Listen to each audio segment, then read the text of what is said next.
Welcome to Penrose Learning, where we make understanding easy. You start by preparing your environment and selecting the right tools. Install or verify Python, Git, and your editor. Add API keys securely. Next, pick a model type, local open source for privacy and low cost, or hosted APIs for reliability and scale, because that choice affects latency, cost, and workflow. Once done, define the dataset and sample code you'll use for prompts and tests. This narrows the problem and makes iteration faster. Make sure to use version control from the first commit. You now implement a minimal integration layer that wraps the model client, handles retries, and logs inputs and outputs for auditing. Design prompts with clear input formats, constraints, and example outputs so the model has concrete context. This improves reliability and reduces hallucinations.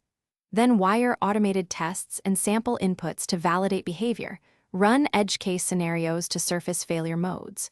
Once tests run, iterate, adjust prompt templates, tweak temperature or top P. You finish by deploying incrementally with a canary or feature flag so you can measure real-world behavior without full exposure.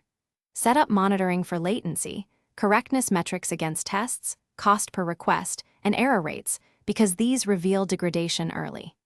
Implement a fallback deterministic code path or human review queue for critical failures to keep users safe. If things go wrong, first reproduce with logged inputs, then tighten prompts or increase guardrails.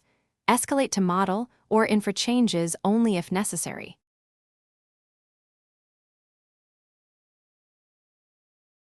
Thanks for watching. If this was helpful, leave a like and consider subscribing. See you next time.